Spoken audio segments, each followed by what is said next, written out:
Documenting outcomes of biological control release programs, including both successes and failures, will help generate a more complete picture of biocontrol agent impacts, guide future management strategies, and serve education and public relations functions. Monitoring is the most useful tool for providing this critical information in an objective way for other land managers. It helps them predict where and when biocontrol might be successful, helps them avoid releasing ineffective biocontrol agents or the same agent in an area where it's already abundant. And it helps them avoid land management activities that would harm local biocontrol agent populations or worsen the weed problem. Monitoring activities utilize standardized procedures to help determine if the biocontrol agents have become established at the release site, if the biocontrol agent populations are increasing or decreasing, and how far they've spread from the original release point, if the biocontrol agents are having an impact on the target weed, and if and how the plant community or site factors have changed over time.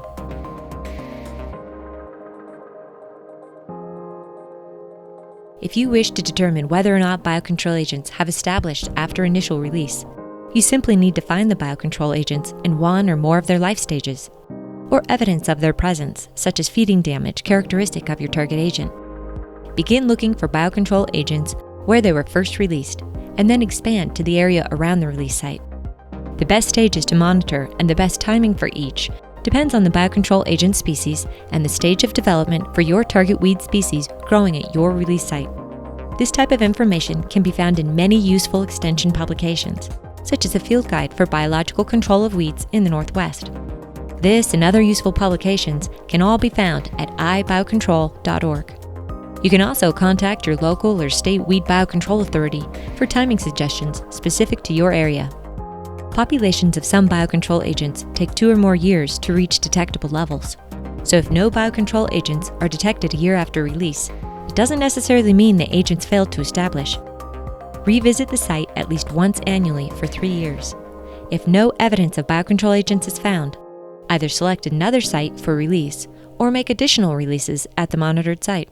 Consult with your county extension educator or local weed biocontrol expert for assistance. If you want to determine whether biocontrol agent population densities are increasing or decreasing over time, a systematic monitoring approach is required.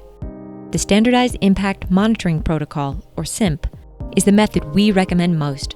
It's available from a free app or through freely downloadable forms found on ibiocontrol.org. The next video in this series explains how to download and perform the Standardized Impact Monitoring Protocol.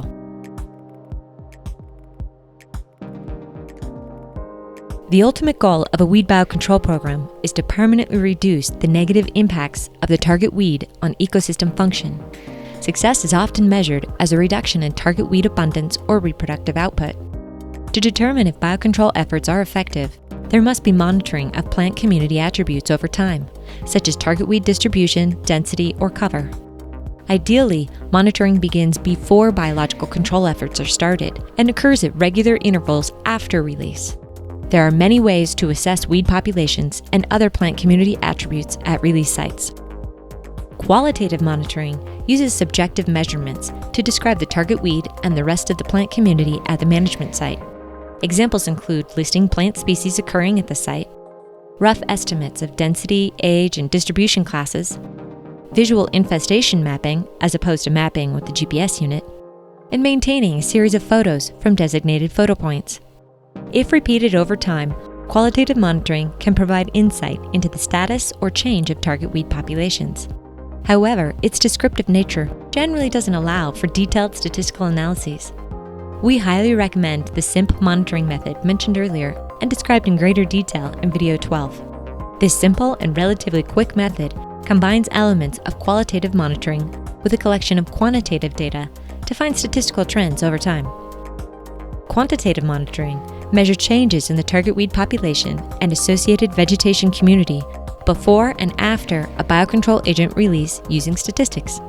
It may be as simple as counting the number of target weed plants in a small sample area, or as complex as measuring target weed plant height and width, seed production, and species cover. Pre- and post-release monitoring should follow the same protocol and be employed at the same time of year to ensure that the data is consistent and trends are easily identified. post-release assessments should be planned annually for at least 3 to 5 years, ideally longer than that, after the initial biocontrol agent release. Again, we highly recommend the SIMP monitoring method mentioned earlier for its ease of use and because it's increasingly the go-to monitoring method for land managers throughout much of North America. Non-target attack is when a biological control agent attacks a species that is not its target weed. To address possible non-target attacks, you must become familiar with the plant communities present at and around your release sites and be aware of species closely and distantly related to the target weed. You may have to consult with a local botanist or herbarium records for advice on areas where non-target plants might be growing and how you can identify them. Care should be taken in the management of your weed biocontrol program to ensure that closely related native species are identified and monitored along with the target weed. Please be aware that there are many look-alike native arthropods that feed on related native plants. Correct identification by biocontrol specialists is needed to confirm such reports. If you observe approved biological control agents feeding on or developing on non-target species, collect samples and take them to a biocontrol specialist in your area. Alternatively, you may send the specialist the site data or pictures so he or she can survey the site for the non-target impacts.